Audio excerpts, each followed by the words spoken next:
Esta es mi pequeña guía sobre cómo buscar hospedaje barato.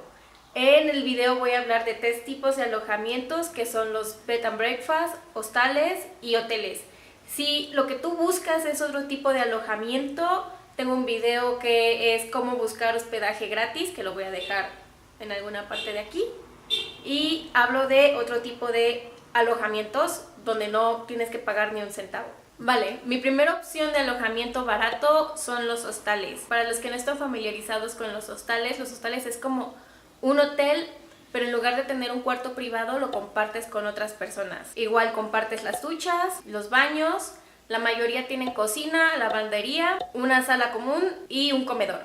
Igual, si no te gusta la opción de compartir una habitación con desconocidos, también hay hostales que tienen la opción de habitaciones privadas. Solo compartes las duchas o es completamente privado y no compartes nada más que las áreas comunes. Aquí mi página favorita es Hostel World. Tiene muchos hostales de todo el mundo, es muy fácil de usar y aparte hay opciones muy económicas. Mi segunda opción de alojamiento barato son los bed and breakfast. Y un bed and breakfast prácticamente es quedarte en la casa de un desconocido. Entonces hay personas que sus casas las acondicionan como tipo hoteles y tú puedes quedarte ahí unos días. Aquí la plataforma más conocida de bed and breakfast es Airbnb. Luego también en Airbnb no siempre suelen ser como casas. Luego ya hay gente que condiciona como toda su casa y ya prácticamente la casa es un hotel y ya no es casa. Entonces también es común que encuentres hostales en Airbnb. Si quieren un cupón, acá abajo les dejo mi cupón de Airbnb para que les hagan un descuento en su primer hospedaje.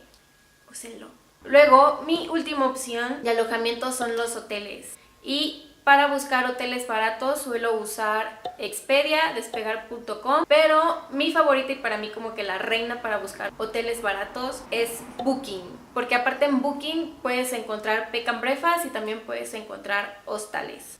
Y bueno, luego ya que tienes todas estas plataformas, lo que yo hago para buscar hospedaje barato y explotarlas al máximo, primero busco la zona turística de la ciudad donde me voy a quedar, porque casi siempre la zona turística es la zona más segura y aparte te ahorras en transporte. Porque puede ser que encuentres un alojamiento muy barato a las afueras de la ciudad, pero al final vas a tener que estar usando transporte para moverte a las afueras de la ciudad, a la zona turística, y prácticamente la diferencia de lo que te iba a salir rentar en el centro de la ciudad a rentar a las afueras de la ciudad es lo que te gastaste en transporte. Entonces casi siempre yo prefiero quedarme en la zona turística y ahorrarme los problemas de los transportes.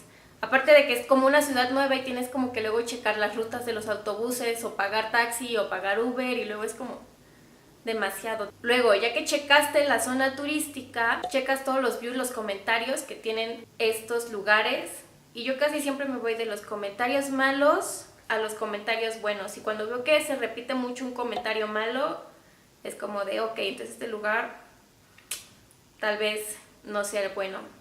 O sea, cuando veo como luego un comentario malo, digo, bueno, pues tal vez a esta persona le gustó, pero cuando se repite mucho un comentario malo, entonces digo, ok, bueno, creo que tienen razón y este lugar no es bueno por esta razón y ya, y busco otro y así. También tu búsqueda depende mucho del tipo de viajero que eres y cómo quieres viajar. Entonces tal vez el Airbnb o un hotel sea la mejor opción para ti, entonces pues tienes que estar checando. Y bueno, esa es mi pequeñísima guía sobre cómo buscar hostales baratos. Espero les haya servido.